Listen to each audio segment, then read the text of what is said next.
ಹಿಂದಿನ ಭಾಗದಲ್ಲಿ ಕೀರ್ತಿ ತನ್ನ ಅಕ್ಕನ ಮದುವೆ ನಿಲ್ಲಿಸ್ಬೇಕು ಅಂತ ತುಂಬಾ ಪ್ರಯತ್ನ ಪಡ್ತಾಳೆ. ಆದರೆ ದೇವರು ರಮ್ಯನ ಮದುವೆನ ರಾಹುಲ್ ಜೊತೆನೇ ಆಗಬೇಕು ಅಂತ ಬರೆದಿದ್ದ ಅನ್ಸುತ್ತೆ. ಹಾಗಾಗಿ ಯಾರು ಎಷ್ಟೇ ಪ್ರಯತ್ನ ಪಟ್ಟರೂ ಕೂಡ ರಮ್ಯಾ ಮತ್ತು ರಾಹುಲ್ ಮದುವೆನ ತಡೆಯೋಕ್ಕಾಗಲ್ಲ. ಇವಾಗ ರಮ್ಯನ ಮದುವೆ ರಾಹುಲ್ ಜೊತೆ ಆಗಿದೆ.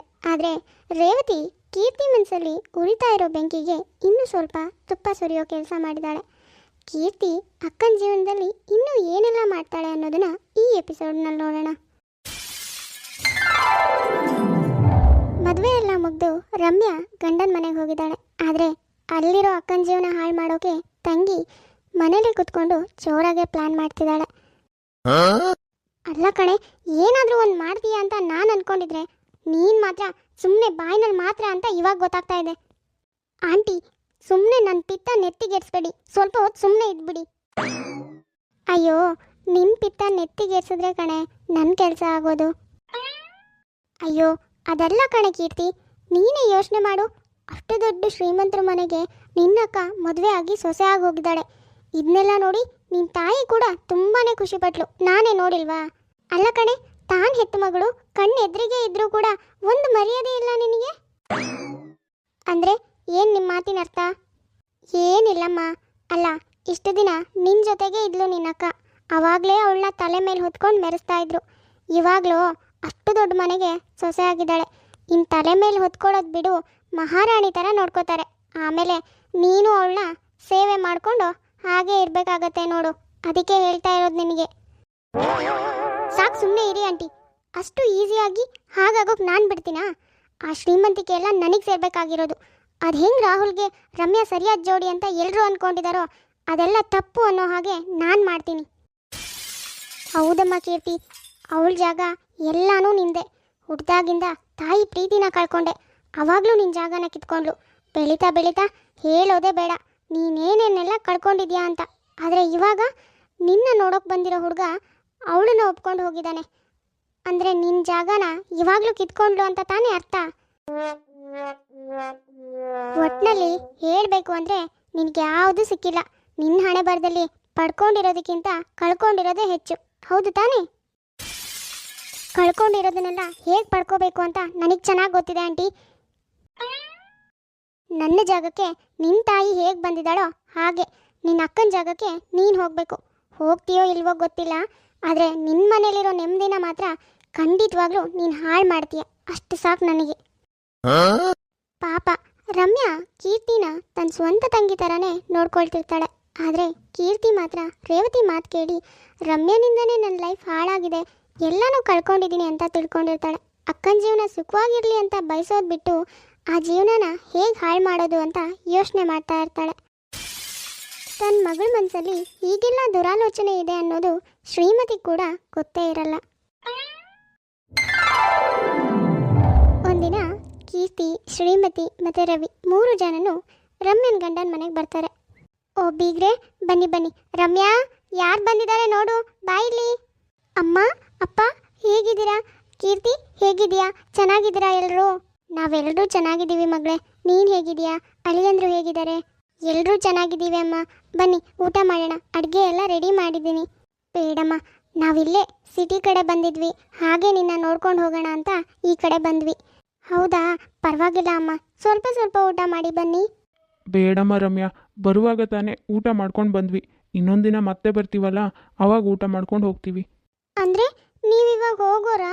ಇರಲ್ವಾ ಇಲ್ಲಿ? ಅಯ್ಯೋ ಮಗಳೇ, ಬೆಳಗ್ಗೆನೇ ಮನೆಯಿಂದ ಹೊರಟಿದ್ದೀವಿ, ಇಲ್ಲೇ ಇದ್ರೆ ಹೌದಾ ಹೇಳು? ಮನೆ ಕಡೆ ಏನಾಯ್ತೋ ಏನೋ. ಸರಿ, ಹಾಗಾದರೆ ಕೀರ್ತಿನಾದರೂ ಇಲ್ಲೇ ಬಿಟ್ಟೋಗಿ ಸ್ವಲ್ಪ ದಿನ ಇದ್ದು ಬರ್ತಾಳೆ ಅಮ್ಮ. ಅದು ಮಗಳೇ, ವಾವ್, ಇದೇ ಒಳ್ಳೆ ಟೈಮ್. ನಾನು ಇಲ್ಲೇ ಉಳ್ಕೊಂಡ್ರೆ ರಾಹುಲ್ನ ಆರಾಮಾಗಿ ಪಡ್ಕೋಬೋದು. ಹೌದಮ್ಮ, ನಾನು ಸ್ವಲ್ಪ ದಿನ ಅಕ್ಕನ ಮನೇಲೇ ಇದ್ದು ಬರ್ತೀನಿ, ನೀವಿಬ್ರು ಮನೆಗೆ ಹೋಗಿ. ಹೌದಮ್ಮ, ಕೀರ್ತಿ ಇಲ್ಲೇ ಬಿಟ್ಟೋಗಿ ಸ್ವಲ್ಪ ದಿನ ಇದ್ದು ಬರ್ತಾಳೆ. ರಮ್ಯಾ ತುಂಬ ಒತ್ತಾಯ ಮಾಡಿ ಕೀರ್ತಿನ ಮನೇಲೇ ಉಳಿಸ್ಕೋತಾಳೆ. ಕೀರ್ತಿಗೂ ಕೂಡ ಇದೇ ಬೇಕಾಗಿತ್ತು, ತನ್ನ ಕೆಲಸ ಮಾಡ್ಕೊಳ್ಳೋಕ್ಕೆ ಇನ್ನೂ ಸುಲಭ ಆಗತ್ತೆ. ಕೀರ್ತಿ 1-2 ದಿನ ಅಕ್ಕನ ಮನೇಲಿ ಎಲ್ರಿಗೂ ಮೆಚ್ಚೋ ಹಾಗೇನೆ ದಿನ ಕಳೀತಾಳೆ. ಆದರೆ 2 ದಿನ ಆದಮೇಲೆ ತನ್ನ ಕೆಲಸ ಶುರು ಮಾಡ್ತಾಳೆ. ಒಂದಿನ ರಾಹುಲ್, ರಮ್ಯಾ, ಕೀರ್ತಿ ಹೊರಗಡೆ ಶಾಪಿಂಗ್ ಬಂದಿರ್ತಾರೆ. ಇವರೆಲ್ಲರೂ ಶಾಪಿಂಗ್ ಮಾಡ್ತಾ ಇರುವಾಗಲೇ ಯಾರೋ ಒಬ್ಬ ಹುಡುಗ ಬಂದು ರಮ್ಯನ ಹತ್ರ ಏನೋ ಮಾತಾಡ್ತಾ ಇರ್ತಾನೆ. ಅರೆ, ರಮ್ಯಾ ಯಾರೋ ಹತ್ರ ಮಾತಾಡ್ತಾ ಇದ್ದಾಳೆ. ಯಾರದು? ಕೀರ್ತಿ, ನಿನಗೆ ಗೊತ್ತಾ? ಓ ಅವನಾ? ಅವನು ಅಕ್ಕನ ಎಕ್ಸ್ ಬಾಯ್ ಫ್ರೆಂಡು. ಏನು ಹೇಳ್ತಾ ಇದೀಯಾ ಕೀರ್ತಿ ನೀನು? ಹೌದು ರಾಹುಲ್, ಬೇಕಾದರೆ ನೀವೇ ಹೋಗಿ ಕೇಳಿ. ಆದರೆ ಅಕ್ಕ ಮಾತ್ರ ನಿಮ್ಮ ಹತ್ರ ನಿಜ ಹೇಳಲ್ಲ. ಯಾರೋ ನನಗೆ ಗೊತ್ತಿಲ್ಲ ಅಂತಾನೆ ಹೇಳ್ತಾಳೆ. ಯಾಕೆ ಹೇಳ್ತಾ ಇದ್ದೀನಿ ಅಂದರೆ, ನಾನು ಮೊದಲನೇ ಸಾರಿ ಕೇಳಿದಾಗಲೂ ಅವಳು ಹಾಗೆ ಹೇಳಿದ್ಲು. ಅದಕ್ಕೆ ನನಗೇಗೋ ಗೊತ್ತಾಯಿತು ಆಮೇಲೆ. ಕೀರ್ತಿ, ಏನು ಮಾತಾಡ್ತಾ ಇದೆಯಾ? ನೀನೆಲ್ಲೋ ಕನ್ಫ್ಯೂಸ್ ಆಗಿದೆಯಾ? ನಿನ್ನ ಅಕ್ಕಂಗೆ ಬಾಯ್ ಫ್ರೆಂಡ್ ಇದ್ದಿದ್ರೆ ಅವಳು ಅವರನ್ನೇ ಮದುವೆ ಆಗ್ತಾ ಇದ್ಲು. ಅದು ಬಿಟ್ಟು ನನ್ನ ಯಾಕೆ ಮದುವೆ ಆಗ್ತಿದ್ಲು? ಅಯ್ಯೋ ರಾಹುಲ್, ಏನು ಹೀಗೆ ಹೇಳ್ತಾ ಇದ್ದೀರಾ? ಹಣ ಆಸ್ತಿ ಇರೋ ಹುಡುಗ ಸಿಕ್ಕರೆ ಯಾರು ತಾನೇ ಬೇಡ ಅಂತಾರೆ ಹೇಳಿ? ಹಾಗೆ ಅಕ್ಕನ ಬಾಯ್ ಫ್ರೆಂಡ್ಗೆ ಕಂಪೇರ್ ಮಾಡಿದರೆ ನೀವು ತುಂಬ ರಿಚ್ ಇದ್ದೀರಾ. ಅದಕ್ಕೆ ಅಕ್ಕ ನಿಮ್ಮನ್ನು ಆಯ್ಕೆ ಮಾಡ್ಕೊಂಡಿದ್ದಾಳೆ ಅಷ್ಟೇ. ಏನು ಮಾತಾಡ್ತಾ ಇದೆಯಾ ಕೀರ್ತಿ ನೀನು? ನಿಮಗೆ ನನ್ನ ಮಾತಿನ ಮೇಲೆ ನಂಬಿಕೆ ಇಲ್ಲ ಅಂದರೆ ನೀವೇ ಹೋಗಿ ನಿಮ್ಮ ಹೆಂಡತಿ ಹತ್ರ ಕೇಳಿ. ಆದರೆ ಖಂಡಿತವಾಗ್ಲೂ ಅವಳು ಮಾತ್ರ ನನಗೆ ಗೊತ್ತಿಲ್ಲ ಅಂತಾನೆ ಹೇಳ್ತಾಳೆ. ಹಾಗೆ ಗೊತ್ತಿಲ್ಲದೆ ಇರೋರೆಲ್ಲ ಇಷ್ಟೊತ್ತು ಮಾತಾಡ್ತಾ ನಿಂತ್ಕೋತಾರ ರಾಹುಲ್? ನೀವೇ ಹೇಳಿ. ರಮ್ಯಾ, ಯಾರ ಹತ್ರ ಮಾತಾಡ್ತಾ ಇದ್ದೆ? ಯಾರದು? ಪರಿಚಯದವರ ನಿನಗೆ? ಇಲ್ಲ ರೀ, ಯಾರು ಅಂತ ನನಗೂ ಗೊತ್ತಿಲ್ಲ. ಆದರೆ ಅದು ಯಾವುದೋ ಅಡ್ರೆಸ್ ಕೇಳ್ತಿದ್ರು. ಅದಕ್ಕೆ ನನಗೂ ಗೊತ್ತಿಲ್ಲ, ಅಲ್ಲೆಲ್ಲಾರು ಬೇರೆಯವ್ರ ಹತ್ರ ಕೇಳಿ ಅಂತ ಕಳಿಸ್ದೆ. ನೋಡಿದ್ರಾ, ನಾನು ಹೇಳಲಿಲ್ವಾ ಅಕ್ಕ ಏನು ಹೇಳ್ತಾಳೆ ಅಂತ? ಅಲ್ಲ, ಇಷ್ಟೊಂದು ಜನ ಇದ್ದಾರೆ, ಇಷ್ಟು ಜನದಲ್ಲಿ ಅಕ್ಕನೇ ಬೇಕಿತ್ತಾ ಮಾತಾಡಲಿಕ್ಕೆ? ಅದು ಅಲ್ಲದೆ ಒಂದು ಅಡ್ರೆಸ್ ಕೇಳೋಕೆ ಅಷ್ಟೊತ್ತು ಮಾತಾಡಬೇಕಿತ್ತ ರಾಹುಲ್? ಕೀರ್ತಿ ಅಕ್ಕ ಭಾವನ ಸುಖ ಸಂಸಾರದಲ್ಲಿ ವಿಷದ ಬೀಜ ಬಿತ್ತಿರ್ತಾಳೆ. ರಾಹುಲ್ ಯಾರ ಮಾತನ್ನು ನಂಬದೇ ಇರೋನು ಕೀರ್ತಿ ಮಾತನ್ನ ನಂಬಿ ರಮ್ಯನ ಹತ್ರ ಚಿಕ್ಕ ಪುಟ್ಟ ವಿಷಯಗಳಿಗೂ ಜಗಳ ಮಾಡ್ತಿರ್ತಾನೆ. ಒಂದಿನ ಊಟ ಎಲ್ಲ ಮುಗಿದ್ಮೇಲೆ ರಾಹುಲ್ ತಾಯಿಗೆ ತುಂಬ ವಾಮಿಟಿಂಗ್ ಶುರುವಾಗುತ್ತೆ. ರಾಹುಲ್ ಬೇಗನೆ ಹಾಸ್ಪಿಟಲ್ಗೆ ಕೂಡ ಕರ್ಕೊಂಡು ಹೋಗ್ತಾನೆ. ಡಾಕ್ಟರ್ ಟ್ರೀಟ್ಮೆಂಟ್ ಕೂಡ ಸ್ಟಾರ್ಟ್ ಮಾಡ್ತಾರೆ. ಡಾಕ್ಟರ್, ನನ್ನ ತಾಯಿಗೆ ಏನಾಗಿದೆ? ರಾತ್ರಿ ಊಟ ಮಾಡೋವರೆಗೂ ಚೆನ್ನಾಗೇ ಇದ್ದರು, ಆದರೆ ಊಟ ಆದಮೇಲೆ ಇದ್ದಕ್ಕಿದ್ದಾಗೆ ವಾಮಿಟಿಂಗ್ ಶುರುವಾಯಿತು. ಇವಾಗ ಹೇಗಿದ್ದಾರೆ ಡಾಕ್ಟರ್? ನೋಡಿ, ನಿಮ್ಮ ತಾಯಿಗೆ ಪಾಯ್ಸನ್ ಹಾಕಿದ್ದಾರೆ.